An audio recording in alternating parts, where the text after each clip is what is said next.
had forgotten to ask about. So, Alan, are you still there? Yes. Okay. Well, I'll be quick with this. I just did want to mention to the council that the museum is very interested in being a part of the entire picture of the city of Tucumcari. We want to be able to add and be an asset to the area, to help bring visitors to our area, and to be able to provide services to the local residents. One thing we've been doing lately is trying to get more tour buses coming into our facility. And to that end, in this upcoming 6 months, we should have at least 10 additional that are coming through. While the vast majority of these are going to be a moderate stop, an hour and a half or so, $5 a person coming through, we are working at trying to do value-added stops for these tours as well. We have one tour group that will be coming into us, and instead of just making a quick stop and go, we're offering services and programming and activities for their group over the course of 2 days to be able to keep them in town. So, they'll pull into town, they have services provided by us and programming provided by us that afternoon and evening. The next morning, there'll be activities for their clients. They'll have spent the night in a local hotel. They will be eating meals and catered meals from local restaurants, and we're turning that from a $200 stop to a $10,000 stop in town. And that's something that we're wanting to emphasize more and get more activity in that direction. However, one thing is that's going to require us to have Saturday hours more and more often at different points throughout the course of the year when some of those tours are available. So we will be needing help and assistance from the city at times for activities along those lines. Now, I'm going to talk over something that y'all were discussing in the break a moment ago about our windmill being refurbished. That windmill has been an iconic symbol of our museum for decades. And we're very pleased that we're finally getting to the point where we'll have something done and have it reestablished and refurbished and on display again. And it's something that we'd like to make a big event with in the city when it occurs. So we're going to be looking for different ways to get interest and support from the community, from our area, and to be able to bring in visitors from outside. So, I just want you to know that, we're all fighting on the same side here to bring more business to Tucumcari into our area and to get more people to know what we have to offer as a city. Okay. Thank you, Alan. We appreciate that. I'd like to ask one question. Have they asked the county for any support? Have you asked the county for any support? I have actually approached the county asking them if we would be able to get help from them in the use of some of their facilities. And I informed them that we will probably be in need of extra assistance in other ways in the future, but I have not made a direct request to them, in a dollar amount in any way. When I spoke with the county, they seemed supportive, and again, we're all working together. We want to do what's best for our area, but to answer your question, no, we have not gotten direct support from county. Okay, because actually there's some good resources in Tucumcari in Clay County. They should be able to help utilize some of that. They can also ask for capital outlay and stuff like that to help out. We did open those lines of communication, so we're hoping that they will be able to give support as well. Good. And we realize that times are tough all over, and budgets are always going to be difficult to work with. So we're trying to do our part in reaching out to different areas and different entities to assist us. We are working with several different grant opportunities on things to be able to upgrade our services and upgrade some of our exhibits.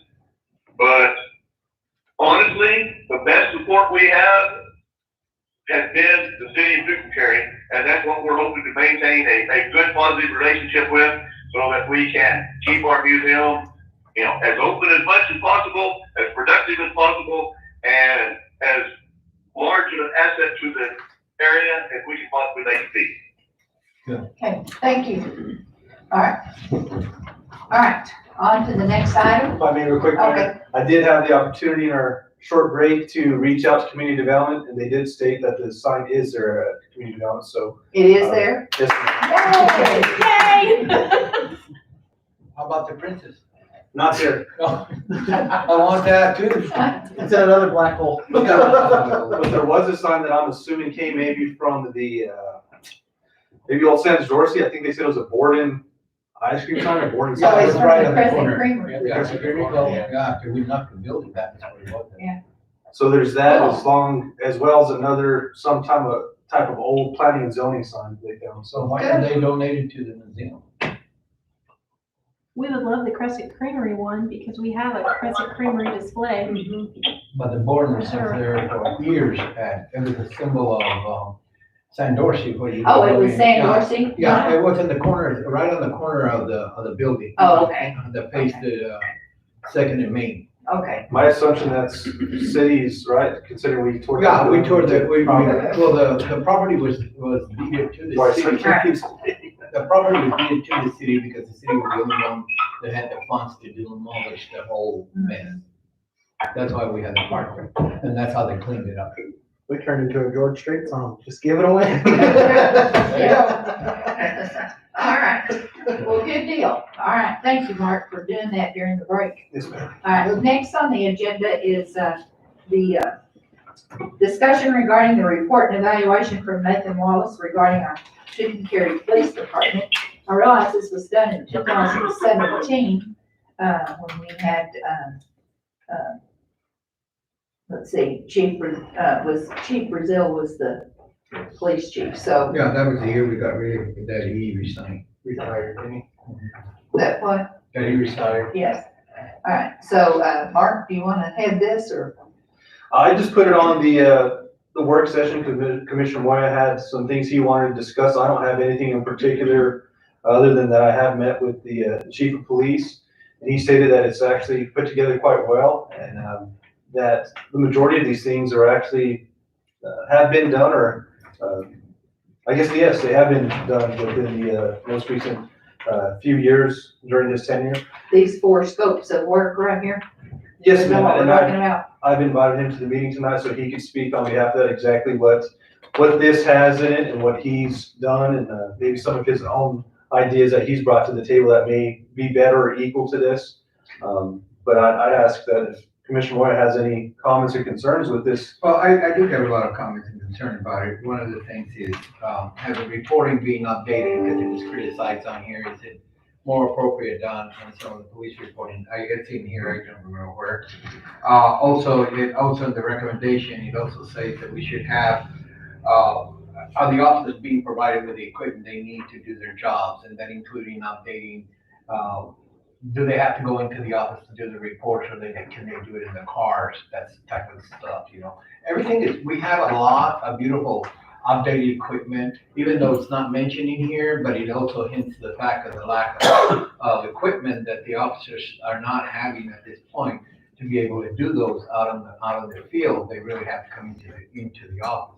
Anywhere else, you know, and so this report has a lot of issues that are real good, I think. I don't know if you guys, I didn't have time to review it because it was a bad day today, but other than that, there was a lot of good recommendation. I want to know where we are and what we are at. And that's it. Go ahead. We'll go from there. I got a lot more to say, but I'd like to see what's going on.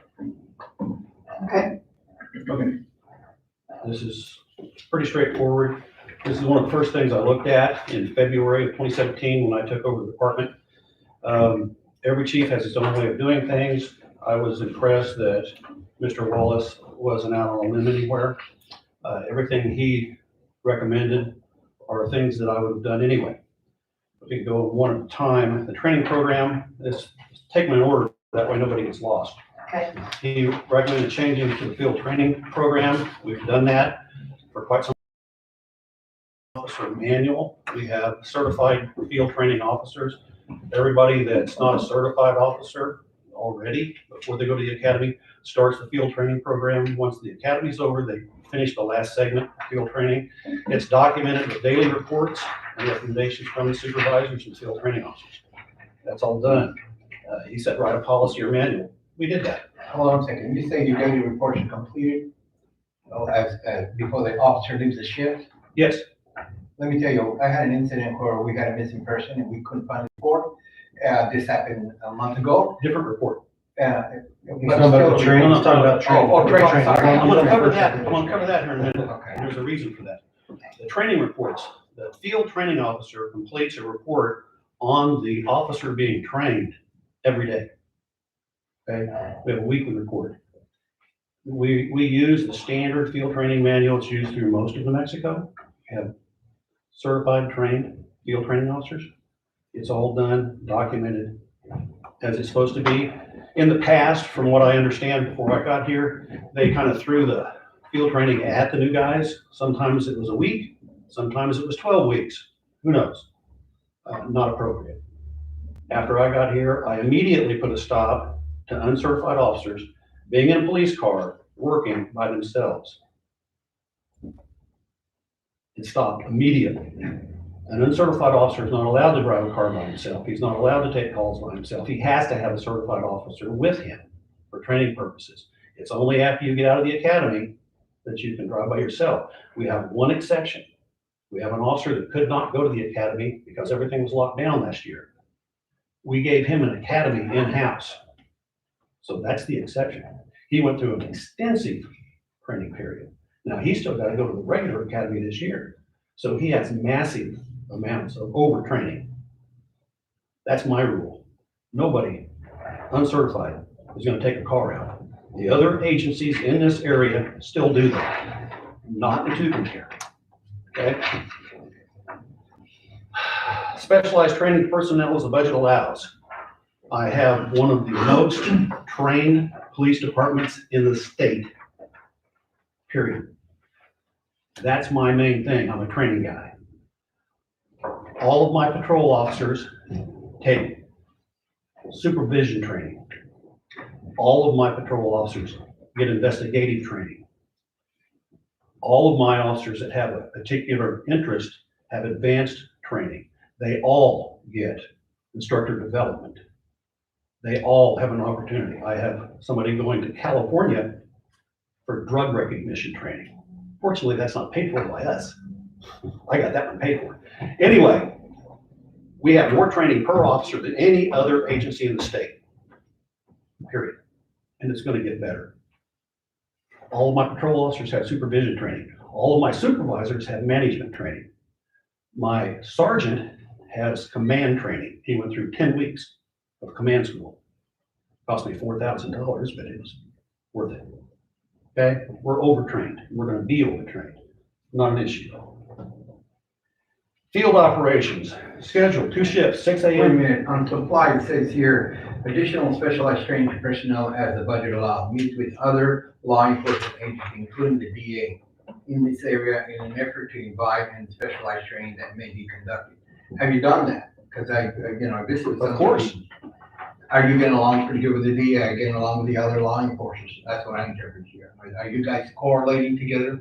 One of the first things I did was put a memo on the board and hold everybody to it. I met with the sheriff individually, I met with the DA individually, and I met with the lieutenant of the state police on a one-to-one basis. And we worked out the past differences among us. I put out a memo, it's hanging on the wall. All officers will treat other law enforcement agencies respectfully. They will cooperate, they will assist. Nothing else is allowed. It's been that way ever since. Is there a problem between the sheriff and your department and the state police? I don't have a problem with the state police or the sheriff. The state police has been very helpful to us. They take our major crimes. They have the manpower. Yes, We I know don't. They work the homicides. It's not because we're not capable. I don't have the manpower to do it. It takes hundreds of hours of work to work one of those cases. State police volunteers, I let them do it. Things are going real well for the sheriff, who I see is here, and we didn't have a problem on our part, but when we refused to alter some reports and say certain things that we did not see, there was a rift developed between the sheriff and the city. I have had statements repeated to me that I would certainly not say about the sheriff. I would not say it about the DA. I would not say those things. Now, whether the sheriff or his officers have said those things, I don't know. So I'm not going to accuse him. But on our end of it, we get along great. Well, the whole deal is you have to correlate and work together, because actually we have such a small department that you need that backup, and then usually the backup will come from another department, whether it be the sheriff or the state. Sometimes we have no problem. Yeah, I have sheriff's officers show up to the city calls on a regular basis, just to make sure that everybody's okay. We back them up on their calls. I recall the incident where I reported to the commission here, where there was a stabbing at Circle K that I was involved with, and I recall there was very little interaction between both departments, and as soon as you guys arrived, the sheriff department that was helping me left. So, you know, I mean, without interacting, any Like I information. say, you know, I can't control what the sheriff's office does. No, but I mean, the whole deal, it was very cold between the departments. We were getting along great up to a certain point. Now, I can't tell you why things happened. I wasn't there. I'm not going to cast aspersions on the sheriff. No, and I'm not saying anything about them either. You know, what I'm saying is the whole concept, regardless whether we like it or not, we all live in Clay County, and this is the law enforcement that we depend on. And we look, as a commissioner, I want to make sure that our department is also correlating and working with the other departments for the safety of our own community, because that's of essence. We do not have enough law enforcement, and this is a backup is of essence. If we You know, before I got here, a supervisor with the state police who was riding with the rookie stood in the middle of the street and had an argument with the Tucumcari supervisor, who also had a junior officer with them. They stood in the middle of the street and screamed at each other. The rookie officer from the state police separated and got it to stop. Those are the things that were going on before I got here. You don't see that now. Well, there is a problem, you know, if you say if there is, I'm not saying there is, but you know, that's why we need to know, because we're the governing body of the community, and we can actually, if we have to choose, bring in a moderator or whatever work, because we definitely value the safety of our people in our community. And that's why we want all law enforcement to work together. I got it. In essence, it's a very important to us. I got it. It's taken care of. Okay, and the DA works with you guys very well? Going along great. Great, okay. You know, the people that were causing a lot of problems with the DA's office no longer work for my department. Let's just put it that way. Because I They did talk have some concerns, because there were some vocal, We had a couple people openly sabotaging things in his department. and I said, well, you know, I need to know, because of the fact is, if the case is, I don't like cases being dropped, I don't like anything We're happening. gonna cover that too. The problem is, we spend a lot of the taxpayers' dollars working. Okay. The schedule, they were working 6 to 6, working 12-hour shifts, 7 days a week, forced overtime. Everybody was exhausted. Anytime you work a police officer over 9 hours, the incidence of traffic accidents, mistakes, and bad decisions goes through the ceiling. Bad idea. We currently work 8-hour shifts, 5 days a week. There is some overtime, depending on what's going on. The overtime is on a voluntary basis. Nobody's forced to work it. If somebody's trying to work too much overtime, we set them down and tell them no. I've got the overtime shifts broken down in 4-hour segments, so nobody's gonna work 16, 24 hours at a time. And on that, we got no problem. How short are you in your department as a law enforcement? Well, according to the staffing table, I'm 2 people short right now. And what's your total officers on the street? Sworn is 14. You have 14 right now? I have 12 right now. Right, 12 right now. I have sent paperwork through. We're trying to hire to fill the last 2 slots, so we'll be back up to full staff. We were at full staff here not too long ago, and so we could operate pretty well. But then we had some people leave, family things. They moved out of state. We had one go to the East Coast, one went to Arizona. We had some other issues, and so we got back short again. We're just not trying to get that filled. The shift, once the current positions are filled, scheduling options should be revisited. Yeah, we did that. 5 positions are uncertified on page 3. It talks about that. I've already given you my opinion on that. Nobody uncertified is going to be in a patrol card. We send everybody to school as soon as we can. Recommendation on page 3. I see numerous benefits by adding 2 detective positions to the current structure. Jared, when he was city manager, let's go back a ways, had already approved those. My staffing was supposed to go from 14 to 16. He had also approved, he didn't know it, he was waffling, he was going to approve another one. We were actually going to go to 17. When the next city manager come in, he pulled those positions and cut my staffing back. So I've been unable to get staffed up as we should be. This guy says I need them. I've said I need them. I have one detective right now. He's carrying the entire detective load by himself. Part of the problem with reports not being done and follow-up not being done is I don't have the detective man hours to do it. You can't have patrol people investigate cases and spend 2 or 3 weeks in investigations while they're still handling new calls and do a good job. It takes forever. There were cases when I got here that the patrol guys had been following up on for 6 months. The bad guys are still out there running around while they're trying to get the follow-up done so they can put them in jail. We've eliminated that. We don't have that anymore. So you have all your reports up to date and everything? The reports, this is the deal. You can't know that by walking across the street because dispatch bought a new report management system, which we also are on board with.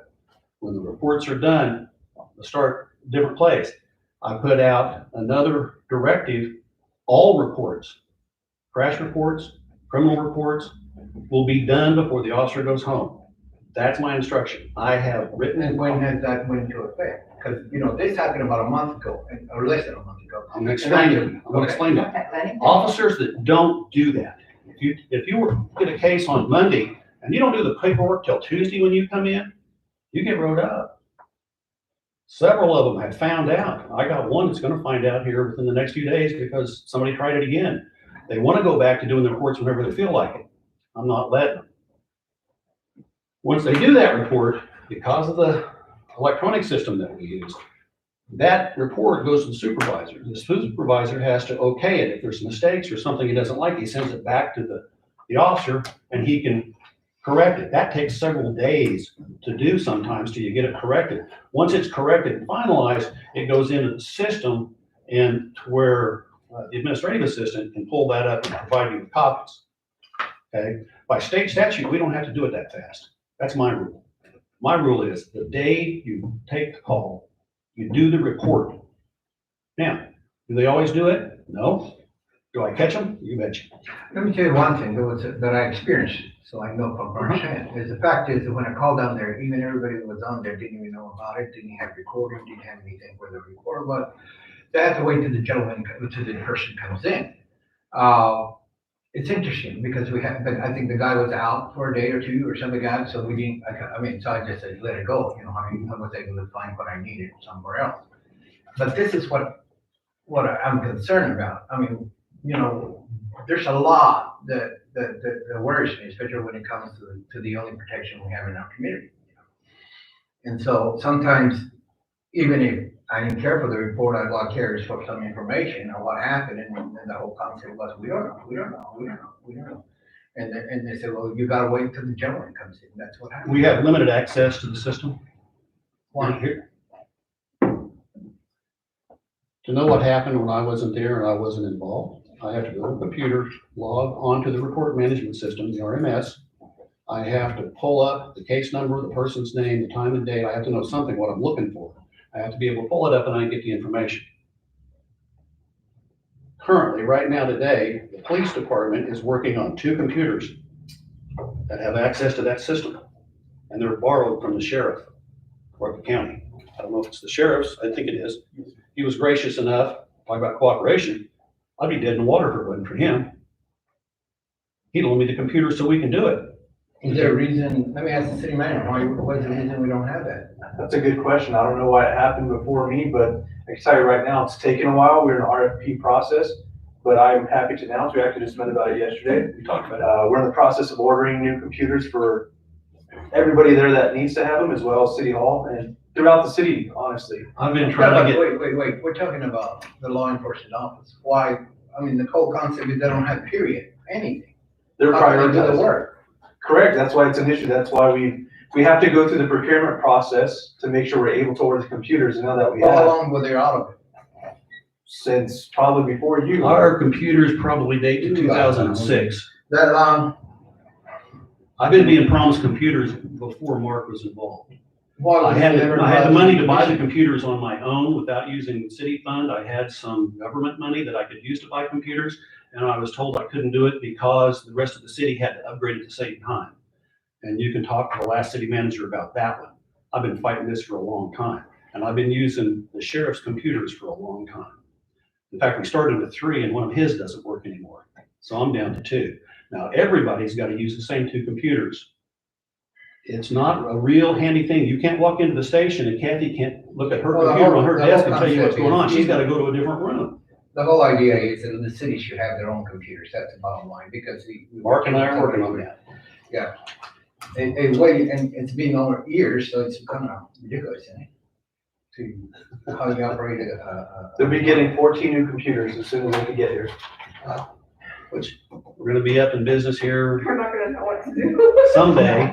Well, and it just doesn't stop at the computers. There's also You want your VPNs computers back? and things that we have to work on the backside. That's why we've been going through the procurement to get somebody to work on the IT side of things when it comes to filling in that VPN, because you can't just get the computer and stick it there and it automatically works. We have to transfer over software. We have to have that secure network. It's still not over, but at least we're making progress. And Mark, I understand that part. The whole deal is, we're talking years here. We're not talking about this happening, you know what I'm saying? This is ridiculous. You know, we're trying to operate. But it's getting solved, so. It is getting Yeah. solved, but the whole Thank deal is goodness. for the governing body not to find out about it until Right. a long time. And then we have these complaints from the residents that think they're not happy. You know, if we don't have the equipment, how could, maybe what we need to do is just have a department to enforce, code enforcement, and that's about it. Well, thank you, Rusty, for helping us out. Yeah, I would have been done a year ago if it hadn't been for the sheriff's computers. Many of us out. We'd be doing paper reports. I would have given you mine and the word too. But, you know, calls for service, it talks about on page 3, Tucumcari is an upside down city. If you look at the number of people that live in town, I have too many officers. If you look at the number of calls we take and how busy they are and the percentage of time they actually spend on calls and writing reports, I don't have near enough. This is a very high carload city. It's a very low crime city. So it's a very upside down town. We get lots of calls. We don't have carjackings. We don't have a lot of shootings, murders, serious crimes we don't deal with on an everyday basis like they do some places like I have before. But we have massive amounts of calls. We have massive amounts of man hours invested. You know, I'm working on a skeleton crew. I'm below minimum staffing right now. I'm working on a crew and I keep 2 officers on the street all the time, minimum. Occasionally I have the luxury of having a 3rd officer, not always. And today my 2 officers were out and we had a deceased person that we had to wait on OMI, and there's nobody to take those calls when those officers are sitting there waiting on the OMI to get there. So we have to juggle what we're doing. That's why we use state police quite a bit. The state police help and fill out on the major stuff because they got the manpower to be done. So they're real good about that. If you don't have the manpower, why is so much spent at the truck stop doing anything else? Reports over there when trucks hit each other. Because the state says we will. Huh? The state law says we will. It is also you gotta understand, that is city property. It is into a percentile, but you also have state and sheriff over city in many ways. If you look at it. No. That can go in there. The city officers have The county- primary the county can go responsibility. in to the city. The city officers have primary responsibility in city limits. There's nothing preventing the sheriff officer from working a case or doing something in the city limits. Their primary responsibility is outside the city municipal limits. We have that. We're not about to abandon calls in the city limits and try to put that off on the sheriff. We're not about that. Well, that's working together, isn't it? The reason I asked that question is because you're saying you don't have the manpower, and yet you're saying, I've been hearing a scanner and a lot of it's to places like that, where they go bump trucks or whatever, they have to go make a report. Uh-huh. And so you pull that officer on the street here. So I don't know, my concern is the protection of the people here, in our community, in our residents. I know it's hard, but at the same time, Then we're gonna have to add officers. Yeah. Which I'm not one of these empire builders. I don't want to have 50 officers and I would want an armored personnel carrier so I can be cool. That's not me. Anybody that's worked with me knows better than that. I do what's necessary, what's required, and the best way to do it. I find the best way to do whatever it is I'm trying to do. I use the manpower to the best advantage that I can. I've moved the hours of the shifts. We've overlapped shifts at times to put more people on the street when the calls are heavier. I do that kind of adjustment. It's not just, oh, everybody shows up for work at the same time every day and we're gonna go home later. No, we pay attention to what the city needs. We adjust our schedule according to what's going on. We worked, when I got here, it was 12-hour shifts. We worked 9-hour shifts for a while. We worked 8.5-hour shifts for a while. Right now, we're working 8s because we got it worked out to where we can do that with the staffing that we have. You know, and the personnel goes up and down. We have people leave. I lost 2 corporals. I lost 2 supervisors this past year. Farron moved to Arizona. You know, it's not something that I can control. You know, so, but that's something that I do on a regular basis to stay on top of staffing, stay on top of the reports. As far as volume, now if you come ask me about a case, I may not know anything about it. The officers do their reports, they send them to the supervisor, they go into the file. Unless I have a reason to go back and look at that, I may not know the details of that case. Anything important, either the sergeant or the deputy chief comes and tells me about it. Now I can get in there and look around myself, but I don't read every report. I don't have time to read everybody's report all the time. That would be tripling up on what's already being done.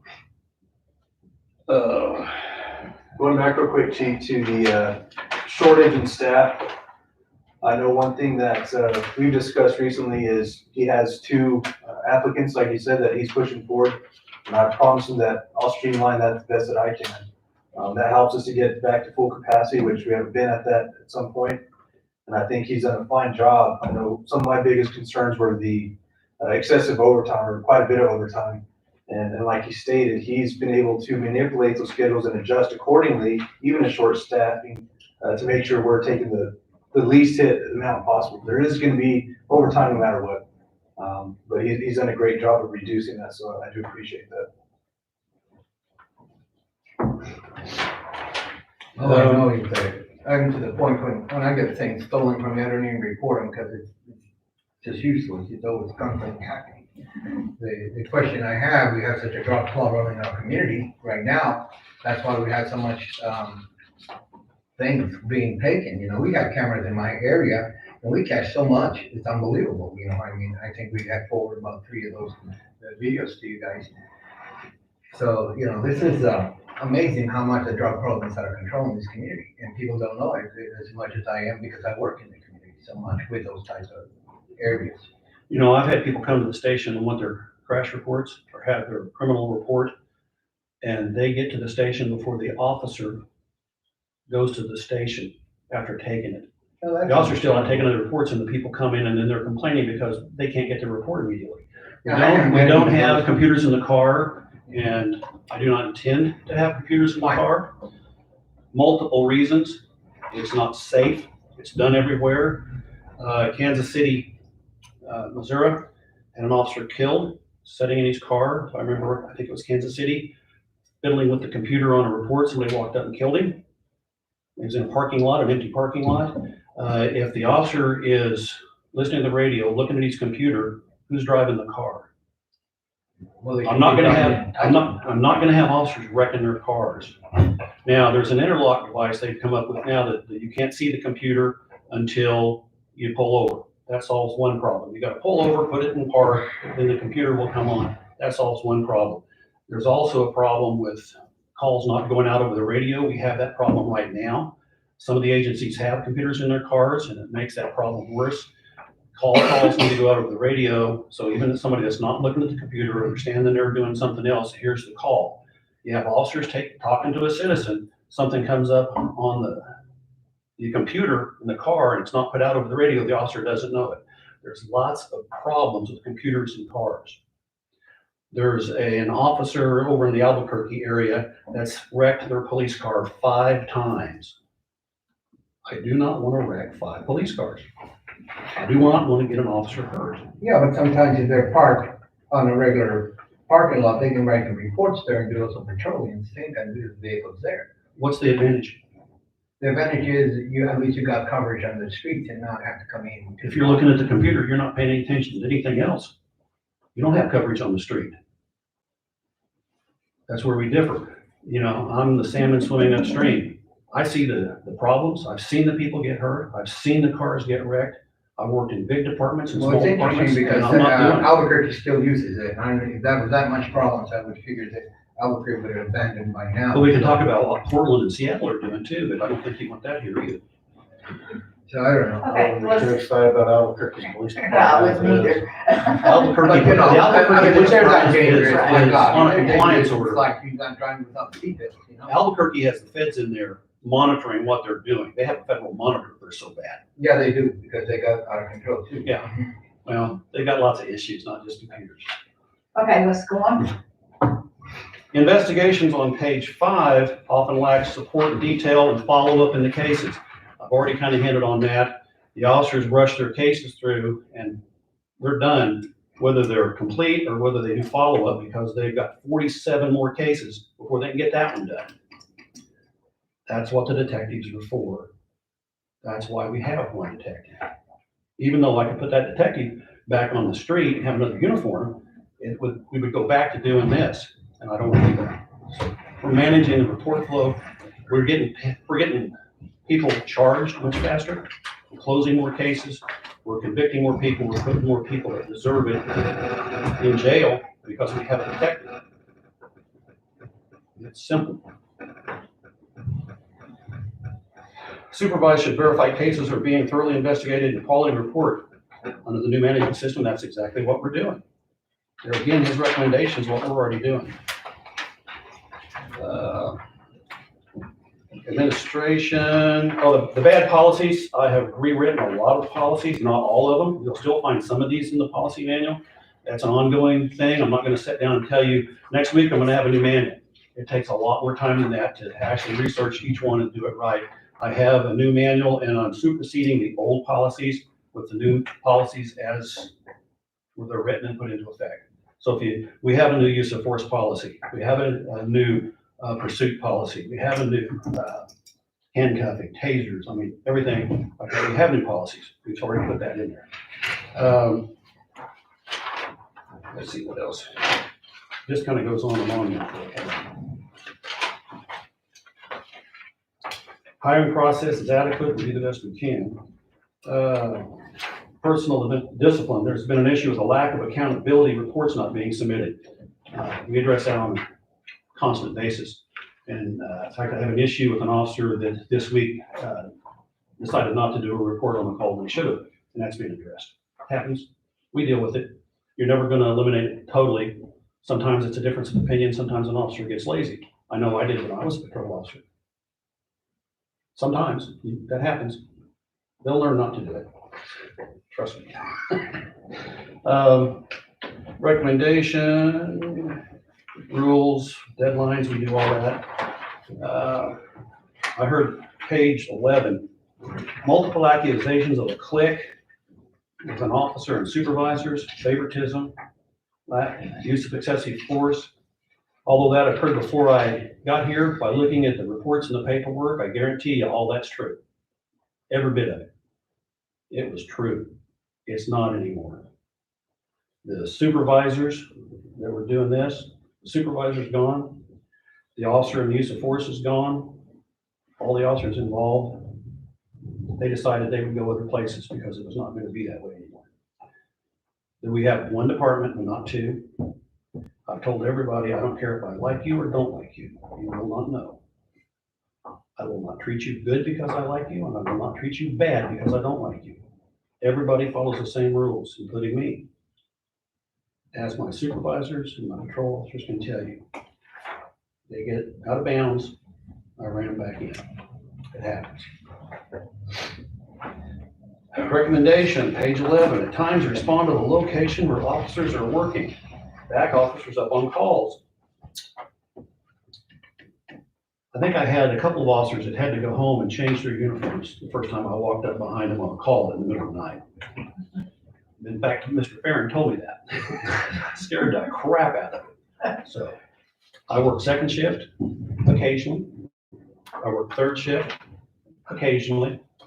Just enough that everybody knows I've gotten called in as a suspicious character when I was driving the black Impala multiple times. The fire chief called me in as a suspicious character one night because I was watching what third shift was doing. I've only got called in once on my truck so far. The citizens see me out there. I'm going to calls. I'm also sitting back and watching what the officers are doing. I don't know of anything else to do.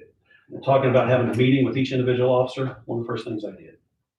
All the things he's talking about are really good, make a lot of sense. We did them all.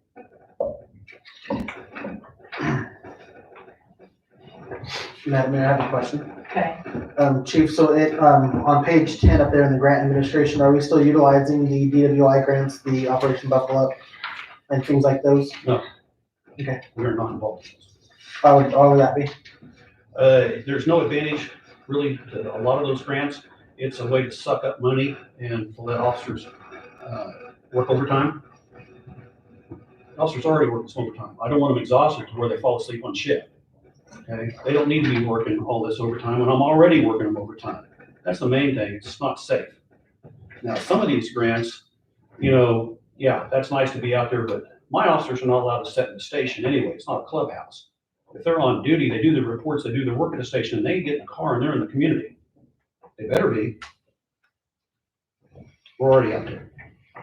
There's not a big advantage to this city for those grants. So even though the grants aren't being utilized, the purpose of those grants are still being looked at? Well, I told the people that actually run those grants, they called me and tried to get me back on board. I've talked to the people that do the drug task force. I've talked to several of them. And as long as our personnel is at minimal staffing, and we occasionally have to have overtime because somebody's on vacation, somebody's sick, and we're running overtime like crazy, and the officers are not just sitting around twiddling their thumbs all the time, we're not gonna be in those programs. Now, when that changes, when we get fully staffed and there's rarely any overtime, and we think we can handle working those grants with the overtime where it doesn't sacrifice the safety of the officers, we'll go back and become involved in those things. So it's a no, it's not now. Not now. Okay. And that's the same way with the drug task force as well. The person from here that was involved in the drug task force mostly worked in other cities. We weren't getting any benefit from that. Almost none. And just to be clear, at least for me, they're already working the overtime. If they get a grant for a DWI grant, it's not working overtime watching the streets. It's actually doing something dealing with the DWI. So they're actually working in overtime outside of what. It pulls them away from what we're doing. In fact, the way some of those grants are written, if you are gonna do something that's grant related, you have to go off duty from your regular duties and then go on duty to do the grant. It's just something that we don't need to deal with. I see a lot of downside. I don't see any upside. We don't have a drunk driving problem here like they do a lot of places because we don't have 40 bars and everybody's trying to get home after they go drinking at the bar. We occasionally arrest a drunk driver. It's not massive like other places up there. At 2 o'clock in the morning, all of a sudden you don't have 80 drunk drivers driving around. We don't have the problem.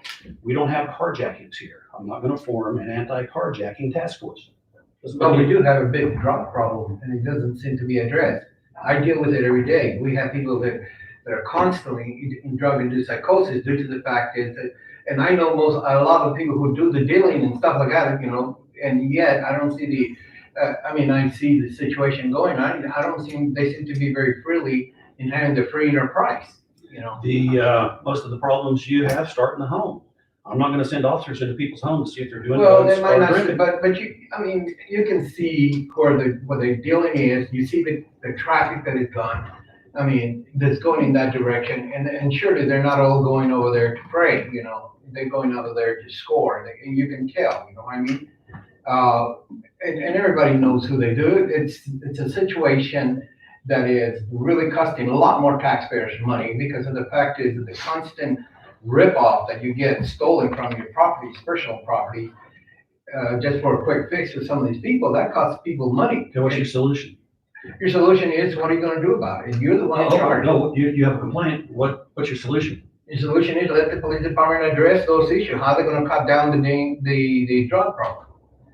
Like I've told you once before, if I had the answer to the drug problem in this city, I would have an office in Washington. But they seem to making be 6 able to figures free- because nobody in the United States has figured that out yet. No, but you see a lot more. But you see the same people. They're old already. They got age on the deal. And the truth be told, we sat on those houses, we stopped the cars, we arrest the people. When they get out of jail, they go right back and do it Well, I again. don't see that many on the water. Well, I got one question, Mayor. Okay. We wrap this up. I got a complaint yesterday. A guy came up to me and said he's been seeing officers driving and texting while they're driving and not wearing seatbelts. well, I need to know who it was and where they were and when.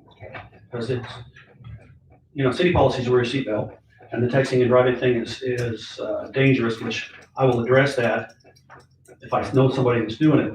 You also have to realize that the laws against texting and driving don't apply to police. They do not apply. They do not apply. They do not apply. The texting laws don't apply. We also can drive our car off the roadway in certain places, and where citizens not allowed to do, we can do that. Same thing. There are exceptions to what's the common practice in the state. Okay, another question about the tent law. The who? The tent law on the windows of vehicles. The tent? Yeah. Yeah. You just hit one of my personal gripes. All the new cars we're buying have no tent. I had the tent removed from all the police cars. You'll notice. Now, the back window's different, especially on the K9 unit. We have tent for the dog, so the dog doesn't get the glare. You look at the police cars, go over there and look. The tent's gone off of all the front windows, the driver's windows and the front passenger window. Because when I have a tinted window and I turn a corner at night, I can't see. And you're not gonna convince me that the officer can see. It's dangerous. So we don't do that anymore. That's another thing I put a stop to. We have things that have been, maybe a concern with city policy have been addressed with the chief, and he has followed up on it. He takes it very seriously, as I do. If something in regards to seatbelt, if we know and we can address it, then we relay it and we make sure it's handled. Have you cut down on the court people or law enforcers? I don't go to court anymore, but you used to go with some of my clients and you would see about 3 or 4 officers all morning sitting there on court day. Well, since COVID hit, we don't have anybody sitting in court. Yeah. No, No, I don't go to court, but I know they're not. the officers don't either. They do it through the computer. Okay, now they do, but before you. Yeah, you have that's the a- whole that's a struggle. police department there, That is also, that is controlled by the court. When the district court judge says you will appear at 10 o'clock, you will appear at 10 o'clock. I understand, but have you tried to work with the judge when you have 4 people sitting there? Do you know the judge? Yes, I do. Of Have course, you I work tried- for have you him. tried What do you think? work that? I would love for you to talk to him and work that out. We were both subpoenaed to court, this kind of out of our hands. Yeah, I had said on video court yesterday.